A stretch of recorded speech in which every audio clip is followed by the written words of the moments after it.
My name is Evan Rowe, and for the past 8 years, I've served as a park ranger in Olympic National Park, Washington. It's the kind of job people romanticize. Green uniform, mountain views, the occasional black bear, lumbering off the trail like a living postcard. What they don't see are the long nights, the heavy quiet, and the way a forest changes after sundown. Out here, once the day visitors are gone, everything rearranges itself. The trees seem closer, the air feels heavier, and the things you thought you knew in daylight start to behave differently when the dark comes in. When I was assigned to Haw District, I thought I'd hit the lottery. The Hoh rainforest is what people imagine when they picture the Pacific Northwest massive spruce, curtains of moss, rivers that whisper through fog. My first supervisor, Ranger Albright, warned me that the place has moods. Treat it like a person, he said. Some nights it talks to you. Some nights it doesn't want to be bothered. I laughed at the time. Now, I don't. The park runs lean these days. Budgets tighten, and rangers stretch their shifts to cover more ground. That's how I ended up pulling nights alone more often than not. It's mostly routine. Checking campgrounds, closing gates, logging trailhead conditions. But every so often something breaks the rhythm. Sometimes it's a lost hiker, sometimes a poacher, sometimes just a bad feeling that doesn't go away until dawn. That first week in March started cold and clear. The rain had held off for nearly 5 days, rare for the coast. By Tuesday, the fog rolled back in, soft and steady. And that's when I got assigned to patrol the Upper Hoh, rode up to the campground, and ranger station near the end. The day shift had reported an abandoned tent at Site 17. No car, no registration tag, and no sign of who left it. My task was simple. Check it again at night in case the owner returned. Log any changes, and make sure the area was clear by morning. I left the substation around 8 p.m., headlights cutting a narrow tunnel through the mist. The forest swallowed sound. Even the tires over gravel seemed muffled. I knew that road by heart. 12 miles of winding blacktop, ending in a loop of campsites under the dripping canopy. My truck's radio crackled with the occasional burst of static. The dispatcher in Port Angeles checked in once, then went silent. After that, it was just me, the fog, and the hum of the engine. When I pulled into the campground, my beams lit up the wooden sign. Upper Hoh Campground. No cell service beyond this point. I parked by the bulletin board, logged my arrival in the notebook I keep on the dash, and grabbed my flashlight. The air smelled of wet cedar and smoke from someone's earlier campfire. A few sites were still occupied. RVs mostly, retirees chasing solitude. I passed one where a man sat by the embers of his fire, reading under a headlamp. He nodded as I walked by, and I gave him the ranger's half salute. That means evening, all good. He nodded back. Normal, friendly, no reason to think twice. Site 17 was deeper in, past a bend where the river could be heard but not seen. The fog thickened there, clinging low to the ground. My light caught the edges of a green dome, tent pitched beside a moss-covered picnic table. No lantern glow inside, no movement. I called out the routine line. Park service. Anyone here? Silence. I circled the site, noted tire ruts that had already softened with rain, and a fire ring cold to the touch. The tent zipper was drawn tight, but the fabric was clean. Too clean for something abandoned long. I crouched, unzipped it halfway, and swept my flashlight inside. There was a sleeping bag half rolled, a metal mug with coffee residue, a folded map of the park, damp around the edges, and a Ranger issue field notebook, the cheap kind we use for trail logs. That stopped me. No name on the cover, but inside the first page someone had written coordinates, latitude and longitude, followed by a date 2 weeks earlier. I jotted the numbers into my own log, zipped the tent shut again, and backed off. Nothing about it screamed danger, but something about the neatness unsettled me. Most people who leave gear behind do it in chaos. Stuff strewn, ropes tangled, wrappers everywhere. This was tidy, intentional. Back at the truck, I radioed in. Base, this is Row at Upper Ho. Site 17 still occupied, no person in sight. Found notes and supplies, looks recent. The line hissed back, no reply. I tried again, switching channels. Still nothing. Not unusual that deep in the valley, the rock walls choke signals. But it always leaves you feeling a little smaller. I decided to stay an hour, per protocol. I parked facing the exit, engine idling low, and wrote up the report by flashlight. Around 9:30, a sound drifted from the direction of the river, something like branches snapping in rhythm. I shut off the engine, stepped out, and listened. The noise stopped, then came again, farther away this time, maybe 50 yards off the trail. I called out, "Hello. Park service. Anyone there?" Only the river answered, moving slow and steady. Probably an elk. Maybe a stray hiker cutting through. Still, I noted the time and direction in my log. Details keep you sane. By 10, fog was turning into a fine mist. I packed up, locked the gate behind me, and started the drive back toward the main road. Halfway down, I passed the man from the RV walking along the shoulder. His headlamp was off, flashlight swinging low. I slowed and rolled the window down. "Everything all right?" I asked. He blinked into my lights, then smiled, small and distracted. "Yeah," he said. "Just needed to stretch my legs. Hard to sleep when it's that quiet." I nodded, told him to be careful on the road, and moved on. When I checked the mirror, he was already gone into the fog. The next morning, the day shift reported that Site 17 was empty. Tent gone, ground smooth, no sign anyone had been there. They figured the owner came back after I left. I wanted to believe that. But when I mentioned the field notebook, nobody claimed to have found it. My supervisor told me to chalk it up to a camper who didn't check in properly. Paperwork over mystery. That's the park way. Still, the coordinates stuck with me. That evening, on my meal break, I entered them into the station computer. The map zoomed to a spot about 4 miles south of the campground, off trail near one of the old logging roads that predate the park's founding. Technically closed to public access, overgrown and unmaintained. I printed it out, folded it into my pocket, and told myself I'd check it out next rotation. Curiosity's a bad habit in this job, but it's also how you find the truth. The week went by with nothing unusual. Routine patrols, maintenance calls, a search and rescue briefing for an overdue hiker who eventually turned up at a bar in Forks. The usual. But Friday night, my radio buzzed again. Dispatch said a visitor at the Upper Howe campground had reported hearing screaming near the river sometime around midnight. Could have been an animal. Could have been a person. Either way, it was mine to check. The rain came back that night, a steady drumming on the windshield as I drove the same road again. I stopped first at the campground host site, the volunteer on duty. An older man named Len said he'd heard something too. A woman yelling, I think, or maybe just a fox. He shrugged like it wasn't worth the fuss. I thanked him and took the trail toward the river.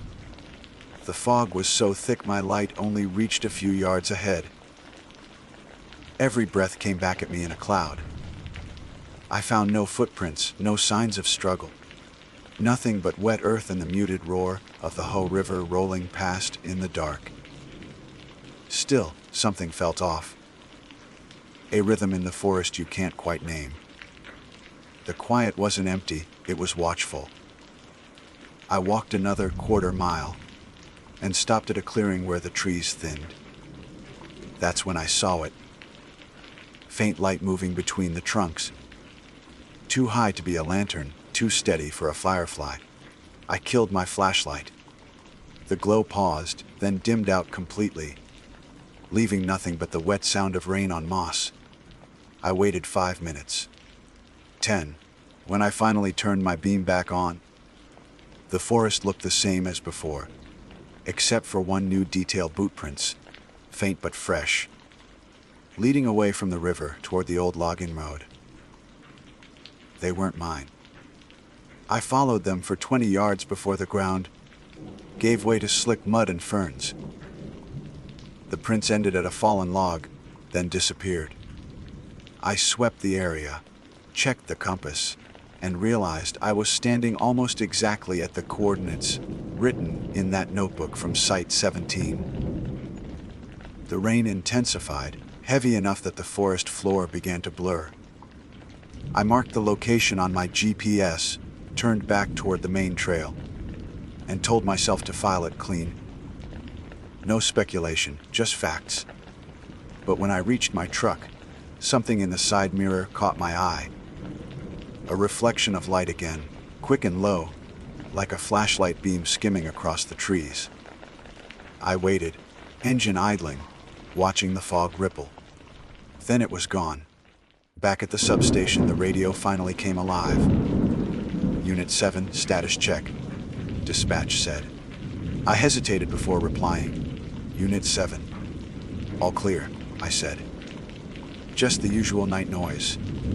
It wasn't a lie exactly. Out here, the forest keeps its own kind of truth. And sometimes, you learn not to chase every sound that calls your name. The next morning, the rain was still falling, steady as a drumbeat on the substation roof. Olympic rain doesn't pour so much as settle in. Thick, unbroken, like the world's been put underwater. I sat at the desk filling out my incident report from the night before, trying to sound objective. Heard unidentified noise near river. Observed possible flashlight beam. Located unregistered boot prints at coordinates consistent with prior note from abandoned campsite. Then, because old habits die hard, I added the phrase we all use when we can't explain something neatly. No further action required. The phone rang before I finished the paragraph. It was my supervisor, Ranger Albright, his voice thin over the landline. Got your report, he said. Those coordinates, you log it. You know what's down there? Old logging road, I said. Older than that? Used to be a service spur back in the 50s. Washed out decades ago. You planning to check it? I was thinking about it. Wanted to make sure it's still blocked off. Take someone if you do. We've had mudslides out that way. He hesitated, then added, and watch your step. The terrain doesn't like being remembered. Albright talks like that sometimes. Half ranger, half poet. I hung up, packed a thermos, and headed for the truck where I could talk myself out of it. The rain tapered to mist by midday. Clouds hung low, muting the forest to shades of green and gray. I radioed and my wrote, knowing full well the signal would vanish halfway there. By the time I reached the end of the paved road, it was gone entirely. From there it was just gravel, slick with runoff, then mud. The track narrowed until I had to park by a rusted gate strung with cable. The sign nailed to it said close to motor vehicles, hazardous terrain. I slung my pack over one shoulder grabbed the GPS, and started walking. The trail wasn't much of one anymore. Just the ghost of two-tire ruts swallowed by moss. Ferns brushed my knees, and water dripped from branches in constant rhythm. The smell of wet cedar was strong enough to taste. About half a mile in, the forest grew quieter than it should have been. Even the river was muted, like sound itself had thickened. I stopped, listening for birds, for anything. Nothing, just the steady hush of rain. I reminded myself that silence here isn't empty. It's how the woods breathe when you intrude. The coordinates on the map pointed to a bend where the road ended at a small clearing. When I reached it, I found what used to be a turnaround, now half collapsed by erosion. A few old timbers stuck out of the mud, remnants of a bridge maybe. I scanned the area. No tent, no gear, no footprints besides my own. The GPS blinked its confirmation: you have arrived. I stood there a while, taking notes, the kind that make it into a report but not into a story. Clearing overgrown. No structures. Possible landslide risk. Then I noticed something pale at the base of a tree. I crouched and brushed aside leaves. It was a strip of reflective fabric, the kind used on ranger jackets, torn clean down the middle. I checked my own sleeve out of reflex, same material. A gust of wind moved through the canopy just then, and a branch cracked somewhere upslope. Instinct made me look up. Nothing fell. But for a second I swore I saw movement between the trunks. A figure maybe, or just the flicker of light through mist. I called out, "Park Service? Is anyone out here?" My voice came back damp and small. No answer. I stood listening until my heartbeat steadied again. Logic's the first thing to go when the forest gets in your head. You start stitching shapes out of fog, stories out of quiet. I've seen rookies lose whole minutes staring at shadows that never existed. Still, I logged the torn fabric, tagged the GPS coordinates, and started back. Halfway to the gate, I noticed boot prints overlaying my own tracks, fresh, sharper edges. Same tread pattern as the ones from the night before. They trailed behind me for maybe 50 feet, then veered into the trees. I followed them a short way, careful not to lose orientation. The prints ended at the bank of a creek swollen with rain. On the far side, nothing but untouched moss. Whoever, or whatever, had been walking stopped right here or crossed through water deep enough to erase the rest. I scanned upstream, downstream. The forest stared back, blank as ever. By the time I returned to the truck, evening was already settling. Fog thickened again, clinging to the valleys. I turned on the heater, radioed the base. Static. Tried again. Still nothing. So I drove in silence, headlights carving narrow walls through white. A mile from the station, a shape appeared on the road ahead. A pickup pulled halfway onto the shoulder, hazard lights blinking weakly.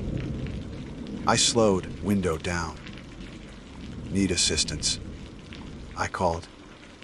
A man stepped out, mid-30s maybe, rain jacket unzipped, eyes wide like he'd been waiting too long. "Yeah," he said. "Battery's dead, I think. Been out here an hour." I offered to jump it, while I pulled cables from the truck bed. He said he was from Port Angeles, out for a drive before the storm got worse. His voice trembled a little. Not fear exactly, more exhaustion. When the engines connected, his lights flickered on, and he exhaled hard, relief bordering on disbelief. "Appreciate it," he said. "Didn't think anyone would come down this road tonight." I told him that's what I'm paid for. He laughed once, short and nervous. Then, before climbing in, he asked, "You been down the old service road lately? Past the campground?" My hands froze on the jumper cable. Today? Actually, why? He scratched at his chin. I was camping out there a couple weeks back. Left early. Thought I heard someone walking circles around my tent at night. Figured it was a bear until I saw the tracks. Boot prints, not paws. What size? I asked. He shrugged. Big enough that I packed up before sunrise. Then he climbed in, muttered thanks again, and drove off toward the highway. I watched his taillights until they vanished in fog. When I finally made it back to the substation, the power flickered with every gust of wind. The generator kicked on twice before settling. I peeled off my soaked jacket, hung it by the stove, and checked the message board. Blank. No calls, no notes. I brewed coffee, sat by the window, and tried to convince myself that every sound outside was wind or rain, not footsteps shifting the gravel. Sometime after midnight, I heard knocking. 3 short taps against the pane beside the door. I stood up fast enough to spill the coffee. I called. No answer. Just those 3 knocks again, precise, evenly spaced. I reached for the flashlight, swept it across the porch. Empty. Only the cable of the flagpole clinking against the metal bracket. Probably that, I told myself.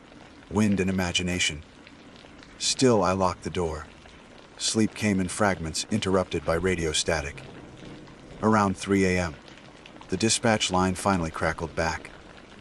Unit 7 confirm location, a voice said. I grabbed the receiver. Substation. All clear. Pause. Then, copy. Be advised, state troopers requested ranger assistance off Upper Ho Road. Found an abandoned vehicle near mile marker 9. Registered to a Robert Dale Kearns. Port Angeles. The name didn't register until the operator added, subject last seen 2 weeks ago. Reported missing by family. 2 weeks ago. Same time frame as the abandoned campsite. I dressed fast, grabbed keys, and met the troopers by dawn. Their cruiser's lights cut through the fog like a heartbeat. The vehicle they'd found was half hidden by alder branches. A silver pickup. Mud spattered, driver's door ajar. Inside were a soaked sleeping bag, an empty thermos, and a park map folded open to the same coordinates I'd been chasing. One of the troopers, a younger guy named Mendez, looked up from the paperwork. You know this spot, right? I nodded. We're sending a search team once weather clears. Landslides up the ridge make it tricky. He glanced at my uniform, then asked, You hear anything out there last night? I hesitated. Rain. Usual stuff. He smirked. Forest keeps its secrets. Ha. Something like that. By the time we towed the truck, the clouds had lifted just enough to let thin sunlight bleed through. Steam rose off the road. I watched it twist upward, wondering if Kearns had been the one who left that notebook, or if someone else had copied his route. Either way, the park had taken him back. That afternoon, I filed another report, this one shorter. Fewer details, cleaner language. The less you put in writing, the less people ask. Still, when I left for the evening, I caught myself glancing at the tree line more than once. Every shadow looked like movement, every bent fern like the trace of a boot. Before bed, I checked my phone out of habit. No signal, as usual, but one unsent text draft stared back. Coordinates match missing hiker. Going back tomorrow. I didn't remember typing it. Maybe I had. Maybe I just wanted a record. Something to prove I'd seen the pattern forming, even if I didn't understand it yet. Outside, the rain started again, soft at first, then steady. And somewhere in that endless dark, the forest rearranged itself for another night. The rain stopped just before sunrise, leaving the park soaked and shining, every branch trembling under its own weight. Fog still clung low, drifting in ribbons through the trees. I arrived at the upper Ho trailhead before the others. Habit more than eagerness. A ranger's early as everyone else's on time. By 7, 2 state troopers, a county search, and rescue lead named Mara Klein, and 3 volunteers joined me by the gate. Their voices carried easy confidence, the kind you hear at the start of a search, when people still believe it'll end with someone alive. They asked for the short version: missing male, mid-30s, last known location near the old service road. I told them what I'd seen, the coordinates, the tent, the footprints. I left out the part about the flashlight in the fog. No sense adding something that couldn't be verified. Mara spread a topographic map across the hood of her SUV. "We'll grid off from the old road cutoff," she said. "Half-mile radius. You take east with me. Troopers handle the riverbank. Volunteers loop the ridge." Everyone nodded, simple as that. No dramatic send-off, no speech, just work. We set off under a bruised sky, the forest still dripping from last night's storm. My boots sank into mud, each step pulling at the weight of the park. The air was cold enough to sting my lungs. Mara walked ahead, scanning with binoculars even when the fog made distance useless. "You ever notice?" she said, "how sound gets weird here after rain? Like it bends." "Constantly," I said. She smiled without looking back. "Guess that's why you people stay out here." The first half hour turned up nothing. Just a half, rotted tarp tangled in roots, and a deer carcass picked clean by something small. I took GPS readings, called markers into the radio that crackled but held steady for once. Routine. Predictable. That's how you stay sane. Then we found the prints. They were faint but distinct, pressed into the soft earth of a creek crossing. Same tread as before. I knelt, tracing the edges. The mud still glistened. Could be hours from earlier. Mara asked. I shook my head. What came from the opposite direction? She crouched beside me, strides long, moving fast. "Running," I said. She nodded. "Or being chased." The radio popped with static before either of us could follow that thought. "Unit B to lead. Found clothing fragment near marker 3, a trooper's voice said. "Looks recent." Mara keyed her mic. "Bag and tag it. Keep moving." She stood, brushing mud from her gloves. "Let's check the ridge." The slope up was slick with moss. We used branches for balance, breathing hard by the time we reached a break in the trees. From there, you could see the river snaking Siver through fog, and beyond that, a dark patch where the forest thinned unnaturally. Landslide scar, maybe. Mara marked it on her map. "If he followed the road that far," she said, "he might have gone looking for higher ground when water rose." Could explain the direction of the prints, I said. Could also mean we're too late. We descended slowly. Halfway down, something metallic caught the light, a glint beneath a fallen log. I crouched and pulled it free. A flashlight, mud-caked, the battery compartment cracked open. I thumbed the switch. Nothing inside. A thin slip of paper had been folded tight around the batteries. I eased it out, careful not to tear it. Mara leaned over my shoulder. "What's that?" I unfolded the damp note. The writing was shaky but legible. "If you find this, don't follow the lights." That was all. No signature, no date. Mara swore under her breath. He must have been scared out of his mind. Or warning someone else, I said. She looked at me, eyebrow raised. You think he wasn't alone? I don't know, I said, though part of me did. We radioed it in, logged the find, and kept moving. The forest grew denser, darker. The sound of the river faded until the only thing left was the rhythmic drip of water from branch to fern. Time loses shape in places like that. Minutes feel like hours, hours like moments. The deeper we went, the more it felt like the world behind us was closing up, swallowing our path whole. By noon, the fog began to lift in patches.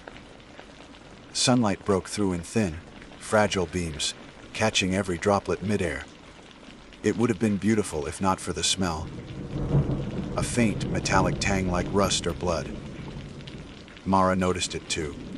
Dead animal nearby. Maybe. I said, but I didn't see any carcass.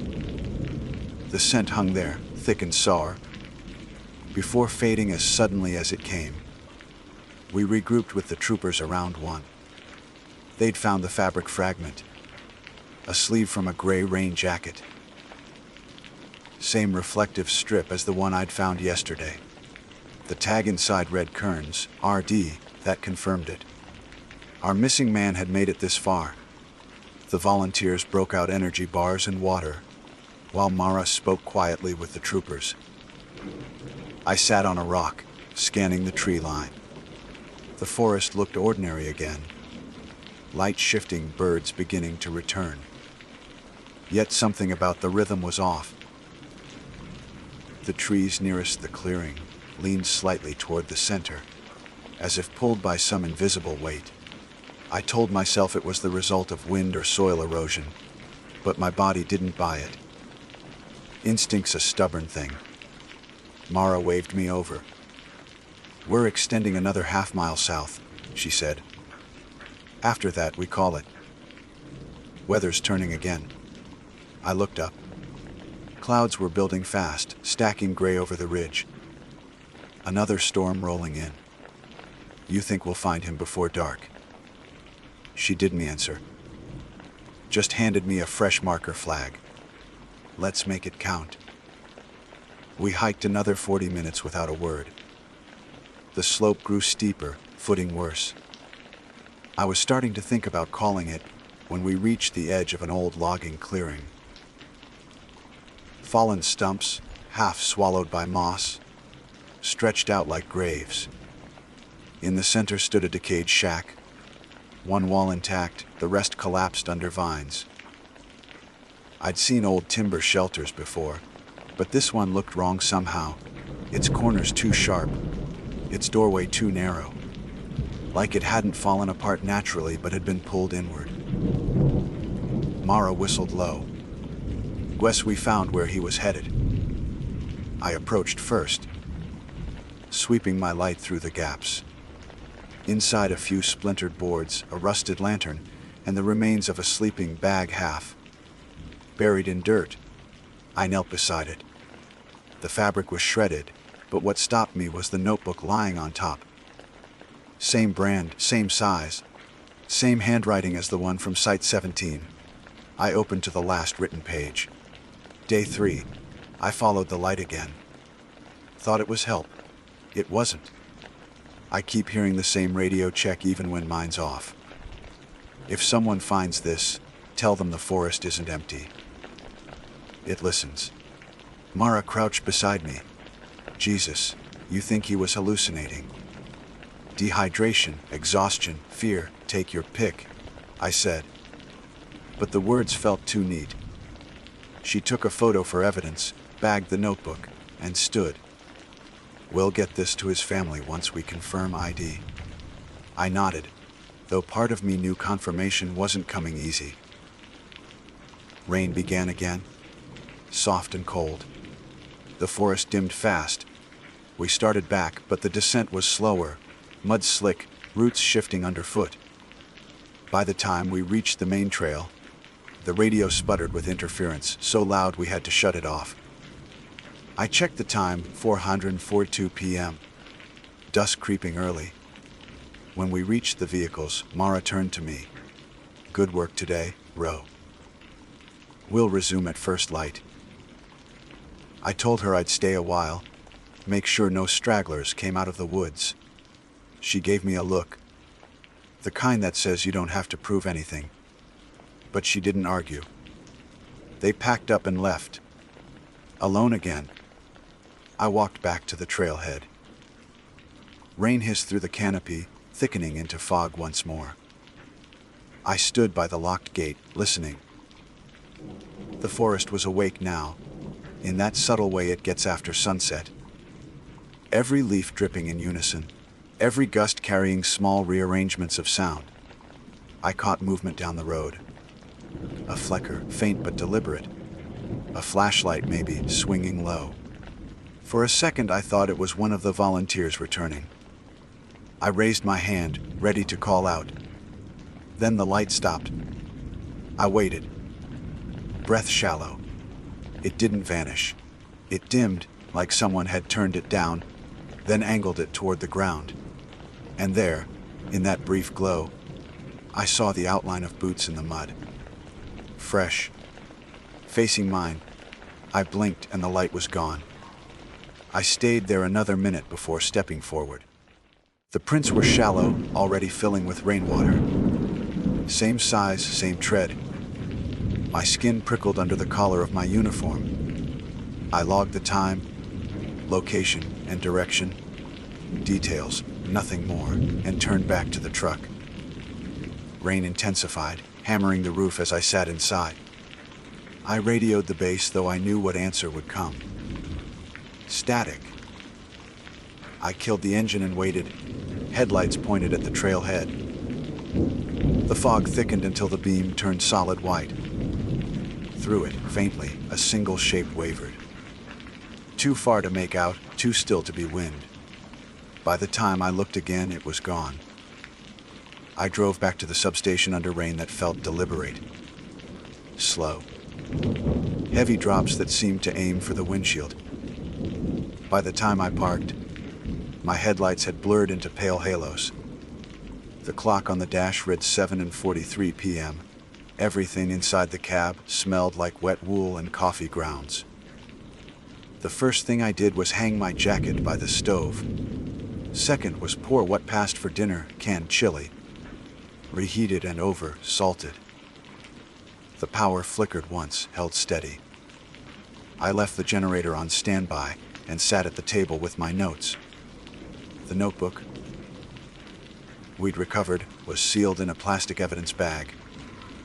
But I couldn't help rereading the transcription I'd made. Don't follow the lights. The forest isn't empty. It should have sounded like paranoia. Search fatigue, dehydration. The usual list we attach to lost hikers. Instead it read like someone writing directions. By 9, I was supposed to radio port. Angeles for the daily report. The signal wavered between clear and static, but I managed to log the basics. Weather. Closures, no new incidents. When dispatch asked about the Kearns search, I gave the official version continuing tomorrow. Recovered personal effects consistent with missing party. That was it. Clean and unalarming.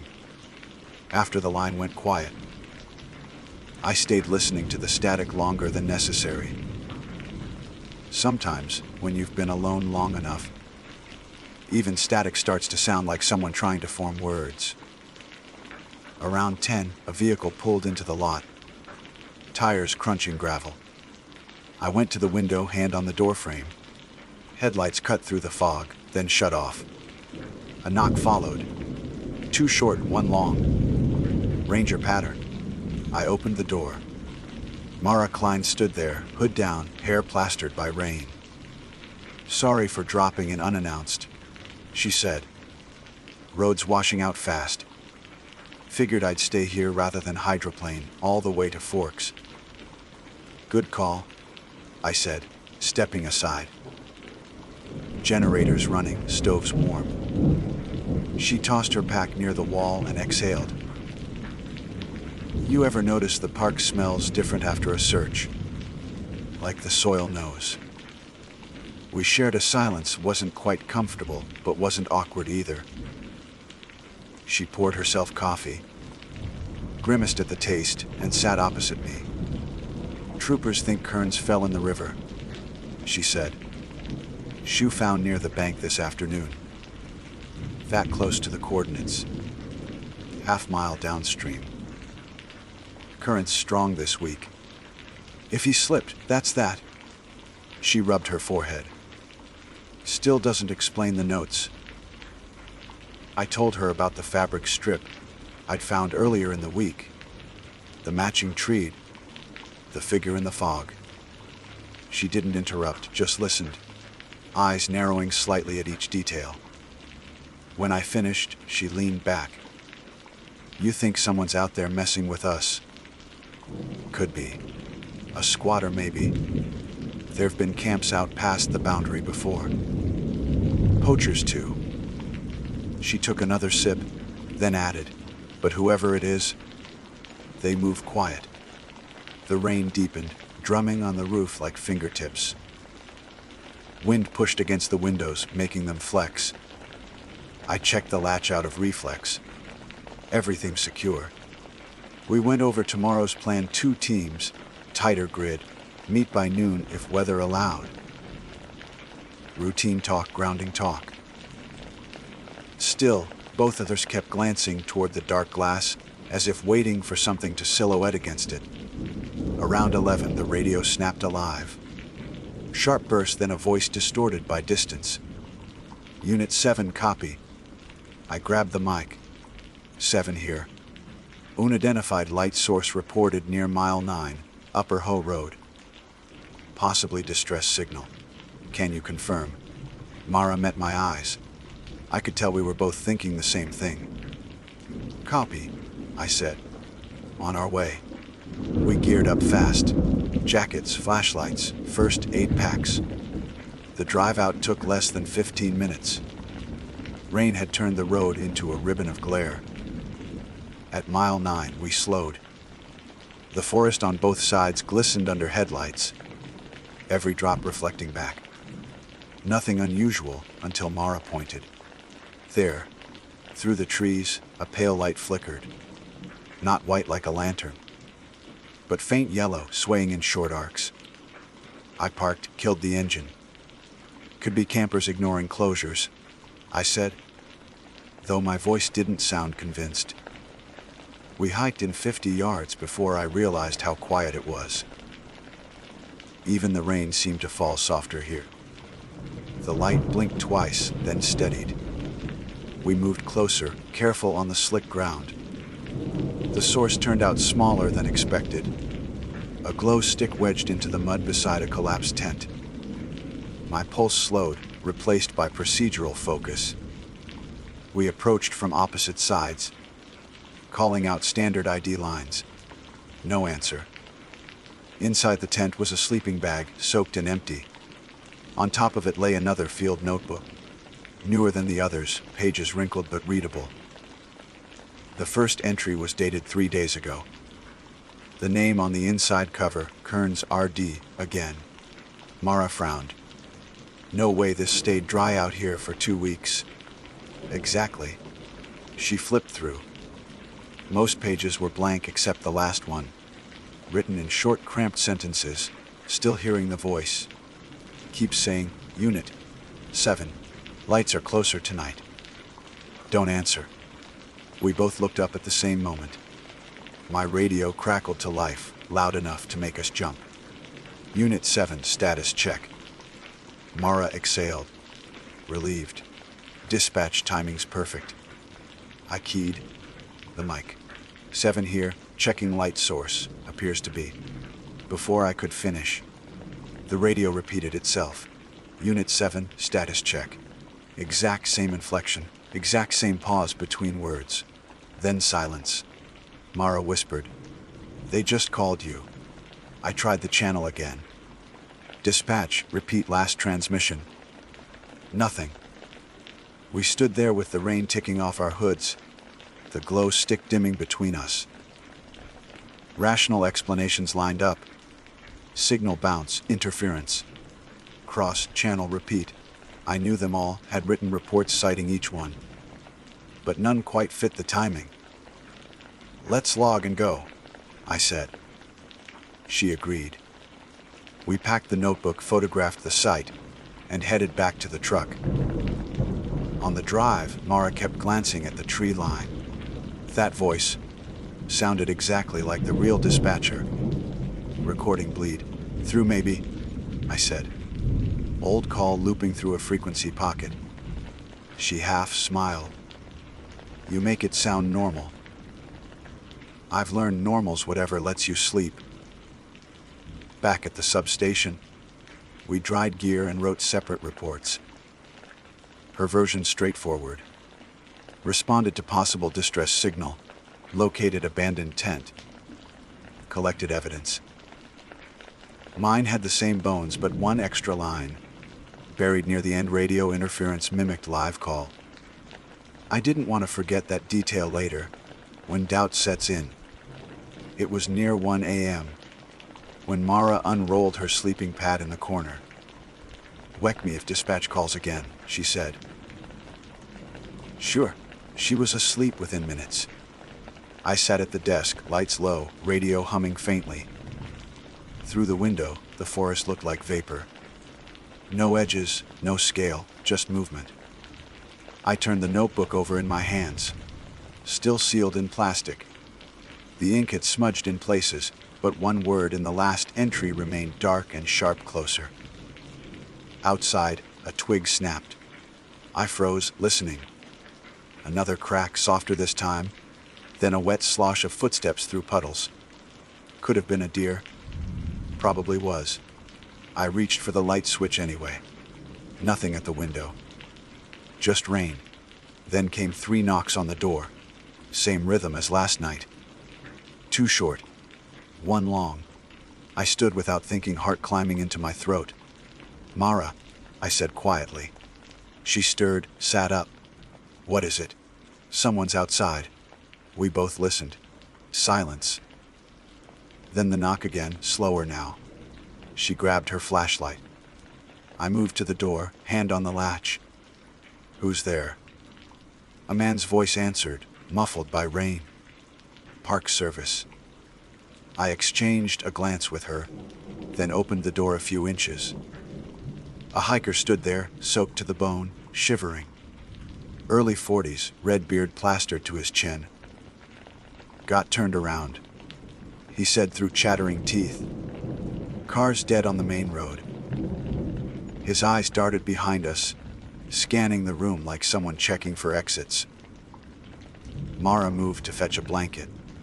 I stepped aside to let him in. The smell of river water and cold mud followed him.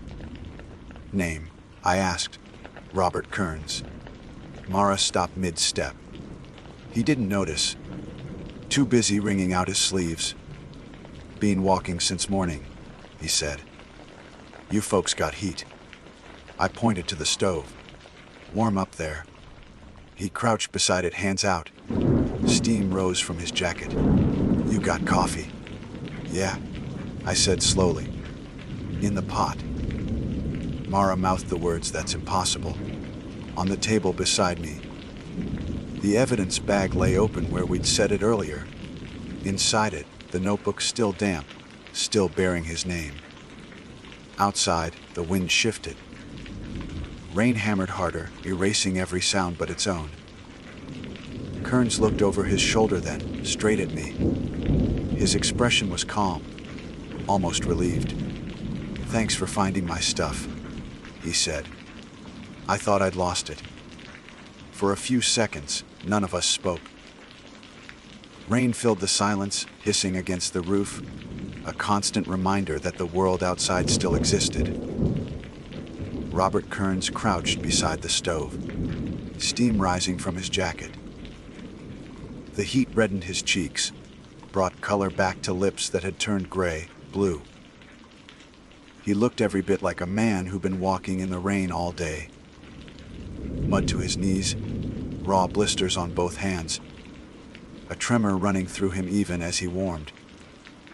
Mara broke the stillness first. "You've been missing 2 weeks." she said carefully. He looked up, blinking. 2 weeks. Since March 3rd, I added. Your truck was found off Upper Hall Road. Search teams have been out since Friday. Kearns frowned. No, I left my camp yesterday morning. Thought I was only a few miles from the main road. I felt my pulse in my throat. Where have you been staying? He hesitated, eyes shifting toward the window. Up by an old logging clearing. There's a shack. Figured it was abandoned. That area's restricted, Mara said quietly. I know, he answered, but I kept hearing voices. Thought they were rangers calling. I sat across from him, notebook open. What kind of voices? Radio chatter. Kept repeating check-ins. Unit 7, Unit 7. He trailed off, eyes flicking to my badge where the same number was printed. I followed the sound. Never could find who was talking. Mara poured him coffee. He wrapped both hands around the mug like it was a lifeline. You have any injuries? Nothing bad. Just cold. Anyone else out there with you? He shook his head. No. Just me. The clock ticked loud in the room. I glanced at the evidence bag still lying open on the table. Inside his field notebook.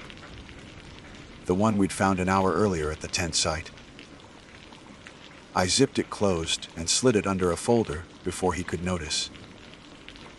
Where's your pack? Robert? I asked. Lost it crossing the creek. Everything went downstream. Any ID? He tapped his chest pocket. Wallet soaked. But yeah. He pulled out a limp leather wallet. Edges swollen from water. His driver's license matched the name and face from the missing person bulletin. Same short beard, same tired eyes. No doubt who he was. Mara stepped outside to call it in. Satellite phone held under her jacket against the rain. I stayed with him, watching steam curl from his sleeves. You remember how you ended up at Site 17? I asked. Site what? The campground. We found your tent there. He rubbed his temples. I did camp somewhere near a river. That was maybe a week ago. You left a notebook. He blinked slowly. I kept writing so I wouldn't forget days. Pages kept getting wet. You remember what you wrote? He shook his head. Not really. After a while it all ran together. Mara came back inside, rainwater streaking her face. Headquarters wants him at Forks Medical first thing, she said. They'll send a unit by morning. Roads are flooding too bad for night travel. Kearns nodded, almost relieved. I can wait here. Just need rest. We set up a cot near the heater. Gave him dry clothes from the spare locker. Standard Ranger, issue sweats and socks. He thanked us softly, voice fading with exhaustion. Within minutes he was asleep, breathing deep, steady. Mara and I stood near the doorway, speaking low. You believe his timeline? She asked. Not really. He's clean. No weight loss. Boots aren't worn down. Could be shock. People misjudge time after isolation. Could be something else, I said. Someone kept moving his stuff. She rubbed her neck. Whatever it is, it's our paperwork tomorrow. I half smiled. Lucky us. By midnight, the rain had slowed to drizzle. The station felt smaller with 3 people in it, every creak magnified. Mara slept sitting up in her chair, chin on chest. Kearns snored lightly on the cot. I sat by the radio, flipping between channels out of habit. Static, then a short burst of numbers, not dispatch. Probably CB spillover from truckers on 1-on-1. I wrote the time anyway, 147. At 0103 the radio clicked again. This time a voice flat, distant, but clear enough. Unit 7 status check. I looked at Mara. She was still asleep. Kearns shifted on the cot but didn't wake. "Dispatch, this is Unit 7, confirm source," I said quietly. No response, only static. I turned down the volume, heart beating fast for reasons I couldn't name. Outside, a truck engine rumbled past on the road. Probably logging crew headed home late. The sound faded, left a hollow quiet behind it. I must have dozed sometime after 2. When I opened my eyes, gray light was leaking through the windows. The heater had clicked off. For a moment I thought Mara had shut it down, but she was still asleep, head tilted against the wall. The cot was empty. Kearns was gone. I stood so fast the chair toppled. His lone clothes were folded neatly at the foot of the cot. The door stood ajar, rain spitting through the crack. Outside, mud held a single set of boot prints leading toward the tree line. Bare footprints after that. "Mara," I said, shaking her awake. She's blinked, then cursed, grabbing her radio. "Forks dispatch, this is Klein. We have movement from missing subject." Only static. We followed the tracks with flashlights. They led about 50 yards into the trees and stopped beside the creek. No sign of slipping, no drag marks, just ended. The water moved slow and silent, brown with silt. Mara stood with hands on hips. Maybe he crossed and kept going. Barefoot in 40-degree water. He was disoriented. Or he was never supposed to be here. She looked at me then with something between worry and anger. "You're not suggesting?" "I don't know what I'm suggesting." We searched another hour, nothing. At first light a patrol vehicle from Forks finally arrived, tires spitting mud. The driver, an older trooper named Calder, listened while we explained. "So he shows up alive after 2 weeks, spends one night here, then vanishes again," he said. "That's it," he snorted. "Guy's probably got PTSD and ran. We'll alert the county." Mara nodded but didn't look convinced. Before they left, I gave Calder the notebook and photos. He thumbed through them, paused at the line about Unit 7. "You writing him messages out there, Ro?" He joked. I didn't laugh. Neither did Mara. After they drove off, she packed her gear. "I'm heading back to headquarters," she said. "You need sleep." I watched her taillights fade into fog. Then I locked the door and sat down hard at the desk. The radio was still on. I kept it low, half hoping for the dispatcher's voice, half hoping for silence. Instead, at 10:22 a crackle. Not words this time, breathing faint, uneven. I leaned closer. "Identify yourself." A pause, then one sentence, soft and hoarse. I didn't mean to follow them. Then the line died. I sat there a long time, listening to the empty channel, trying to decide if I'd heard it at all. Outside, the rain started again, gentler now, washing away the prints by the door. By noon, Port Angeles confirmed what we already knew, but didn't want to hear. Kearns was officially missing again. The report listed his status as voluntary departure, mental state uncertain. That phrase has a way of closing cases without solving them. I filed my own update, subject located then lost. Radio anomaly recorded. Further search recommended after flooding subsides. I stopped myself from adding what I wanted to write. Someone else is out there.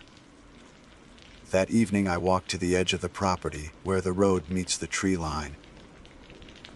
Fog was thicker than usual, rising from the ground like breath. I stood listening until the last of the light left. Somewhere deep in the woods a crow called once. Then nothing. I should have gone inside. Instead I found myself saying, quietly, "I heard you." No answer. Only the slow drip of water from branches. but for the first time since Kearns walked in and back out again. The silence felt less like emptiness and more like something listening back. 3 days passed before anyone came. During that stretch, the weather never cleared, just changed form. One day rain, next day mist, then rain again. The valley felt sealed off, time measured only by how wet the gravel looked. I kept up routine patrols, because that's what keeps your head straight. Check gates, clear branches, record water levels. Do the work, and the work keeps you from drifting. But every time I keyed the radio for status, I waited a beat too long, listening for the voice that wasn't supposed to be there. It never came. On the fourth morning, 2 government SUVs rolled into the lot, state insignia on the sides, engines still ticking from the long drive. Out stepped Chief Ranger Morales, clipboard in hand, followed by an investigator from the Department of Natural Resources named Rena Dale. She wore civilian clothes, city shoes already losing the battle with the mud. "Rao," Morales said, shaking my hand. "We're here to review the Kearns incident." I nodded. "Station logs are ready." He gave a small smile. I figured they would be. Inside, Rena set up her laptop while Morales walked the room, scanning every note tacked to the corkboard. "You've been busy," he said. "Trying to stay current. Good habit. Harder to forget things when they're written down." That line hit sharper than he meant. We sat at the table. Rena began with the usual timeline, witness statements, recovered property. She asked measured questions, her tone professional but cool, as if the goal wasn't truth but neatness. "So," she said, "the missing subject returned here on his own." "Correct." "Yes." "And was verified as Robert Kearns by identification and physical description." "Correct." "Then left the premises without authorization." "Yes." She paused, fingers hovering over the keyboard. "Describe his condition." "Coherent but fatigued. No visible injuries." "Did he appear frightened?" "Not at first. More relieved than anything. And later. I thought back to his eyes, alert, scanning corners, like he expected something to follow him inside." "Unisi," I said finally. Morales watched me carefully. "Any indication he meant to harm himself?" "No." "Anyone else?" "No." Rena typed for a while. The soft clack of keys louder than it should have been. "Let's talk about the radio anomaly." I felt my shoulders tense. "Which one?" She read from the report. "You logged repeated transmissions of your own call, signed when no dispatch contact was active. Audio recordings. Not captured. Signal was intermittent. So we're taking your word for it." "Yes, ma'am." She looked up. "You realize how that sounds?" "I do." Morales leaned back. "We've all heard echoes out here. Frequencies bounce off ridges. Old Ranger chatter loops for hours. Happens more than you think." Rena nodded but didn't seem convinced. "Still, I'd like to review your equipment." I led her to the comms desk. She ran a quick test, checking cables, channels, the small digital recorder attached for logging. Everything worked perfectly. Of course it did now. When she was done, she said, "No malfunctions. Maybe weather interference." "Maybe," I said. They stayed through lunch, asking smaller questions, the kind that dig for inconsistencies. What Kearns ate. How long between his arrival and disappearance. Whether I'd slept. I answered honestly, or as close as I could without adding what couldn't be proven. Around 2, Morales stood. "We'll file preliminary findings tonight. You should take a few days off once the paperwork clears." I nodded, though the thought of leaving the station unsettled me more than staying. As they packed up, Rena asked one last question. "You've worked here 8 years. Ever lose anyone before this?" "Plenty," I said. "Not like this." After they left, the silence returned heavier than before. The forest outside looked still, almost staged. Clouds pressed low enough to touch the treetops. I made coffee, wrote updates in the incident log, checked the weather. Routine. Then I noticed something that stopped at the last. 3 lines in my own handwriting, dated that morning. ZO 7712 patrol complete. 1845 visitors arrived. Yo 9:30 spoke with Kearns again. That last line wasn't possible. I hadn't written it. I stared at it so long the words started to blur. Maybe I'd made a note earlier, planning to add details later. Maybe fatigue. Still, the pen marks looked fresher than the others, ink glossier. I tore the page out, folded it, and put it in my pocket. If I left it there, someone would call it evidence of stress. Better to hold it myself. At dusk, I walked the short path down to the river. The air smelled of alder and cold stone. Water moved high but calm, surface slick with reflections of gray sky. That's when I noticed the small structure half, hidden by brush. A trail, sign kiosk I hadn't seen before. Old, the paint flaking. I brushed away moss and read the carved letters. Service Spur 9, closed indefinitely. I'd driven that stretch countless times. There was no kiosk. I stepped closer, tracing the grooves. The wood was damp but solid, no sign of fresh installation. Behind it, faint impressions of tire ruts led into the trees. I followed them a short way until they vanished into ferns. The smell of wet earth rose stronger there, mixed with something metallic, faint but sharp. I crouched, touched the mud. Smooth, packed recently. The forest was silent again. The kind of silence that makes you check your pulse to be sure sound still exists. I turned back toward the station, moving slower than before. Dusk here always feels stretched, like the park's unwilling to hand the day over completely. When I got inside, the radio light was blinking. I hadn't left it on. I pressed the receiver. Unit 7. Static. Then, copy. My throat went dry. Dispatch. No reply. Just the faint, rhythmic click of an open mic somewhere far away. Then breathing. 2 slow inhales, 1 shaky exhale. "Identify yourself," I said. A pause, then a voice. Low, almost conversational. "You wrote it down." I froze. The sound was distorted, but not unrecognizable. It was Kearns. "Robert, where are you?" The line crackled. Didn't mean to follow them. Same words as before. Then silence. I played the recording back 3 times. The audio meter spiked exactly when the voice spoke. No loop, no interference. Real transmission. Source unknown. I added a note in the log: unverified communication, possible hoax. But even as I wrote it, the pen shook slightly. Sleep didn't come easy that night. Every sound, rain on the eaves, branches brushing the siding, landed wrong, like it carried intention.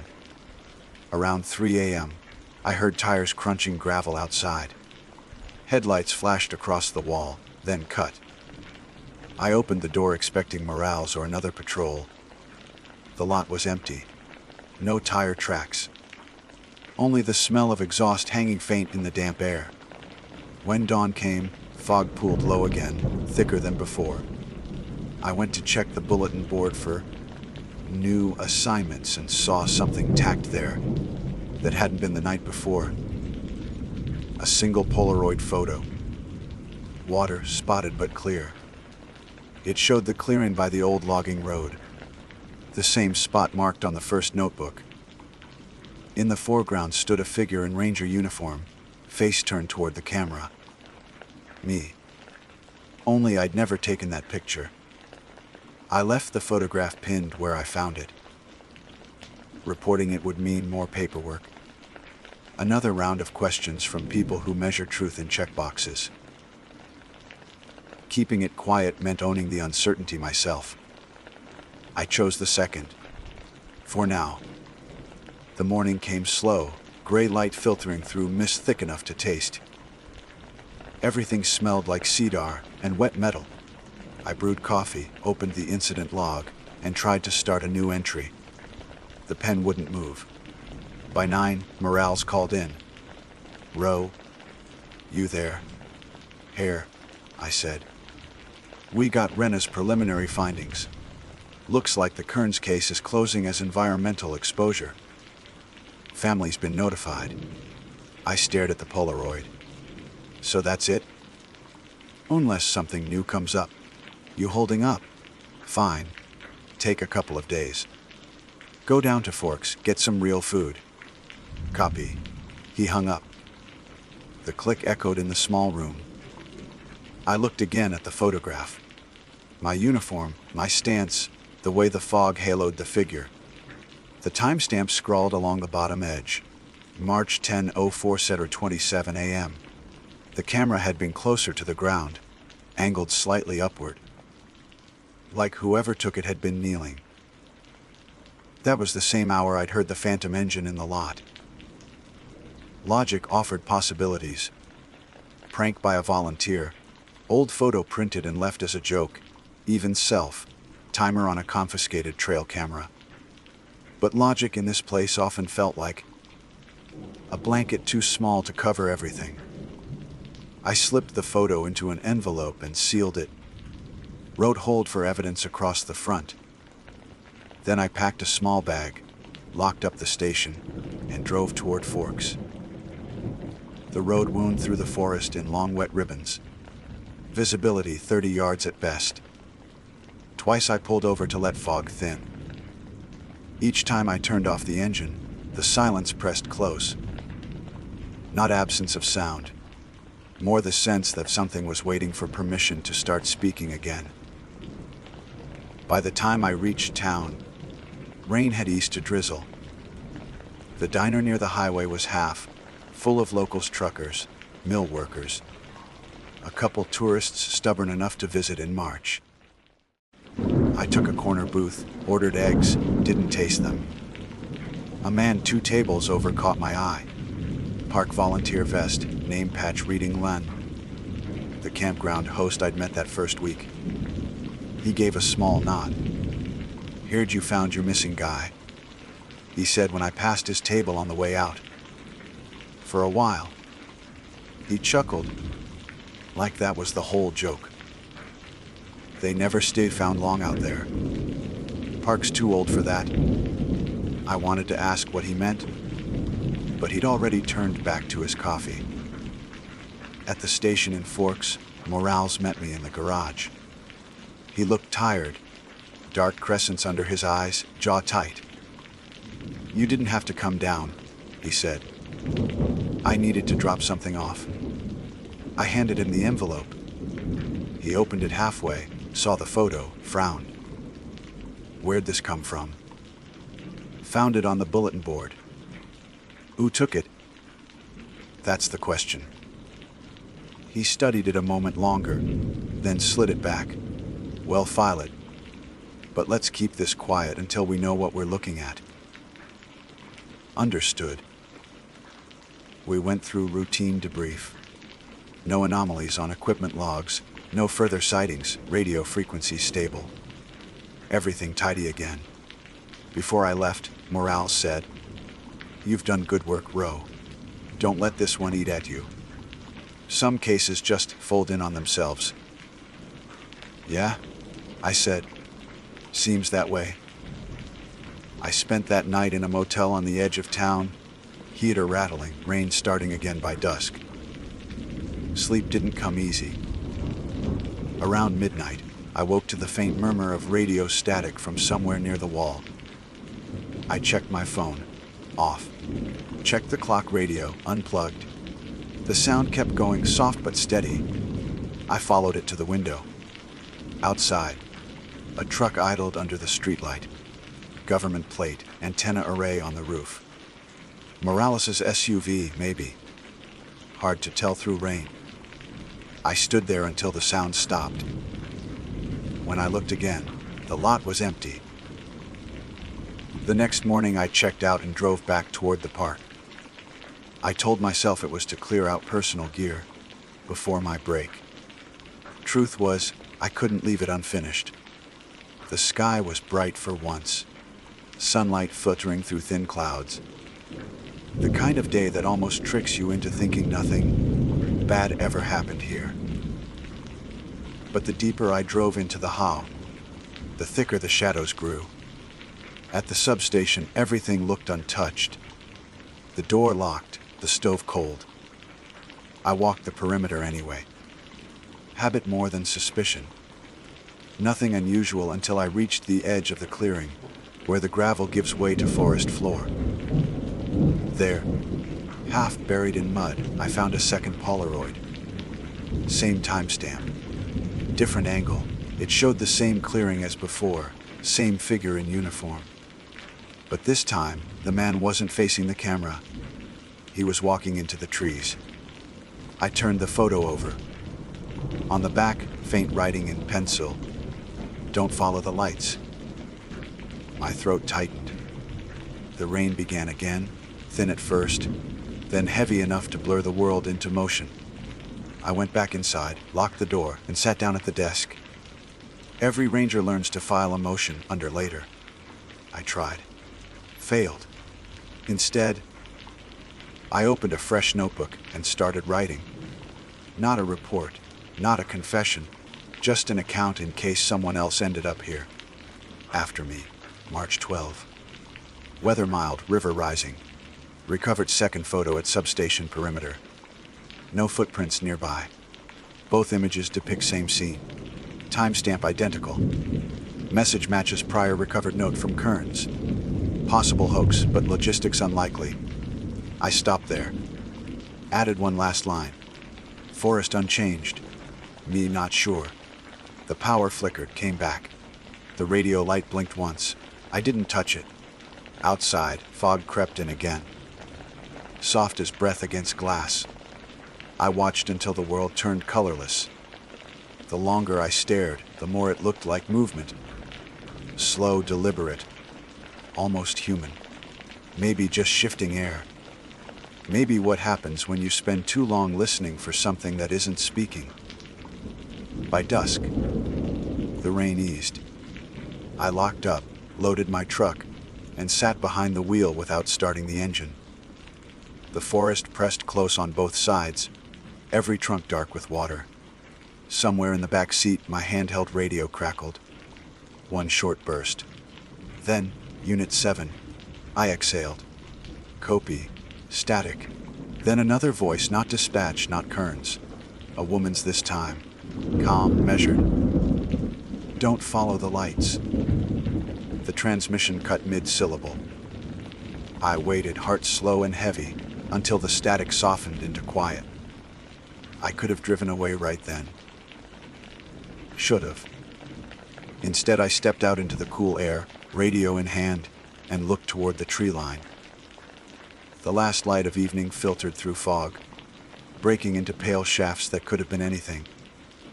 Sun, mist, illusion. I walked to the edge where gravel met moss and stopped. No voices, no figures. Only the smell of rain and cedar, and the low hum of the river beyond. I turned off the radio, slipped it into my pocket, and whispered what felt like both an answer and a promise. I won't. Then I got back in the truck and drove until the forest let go.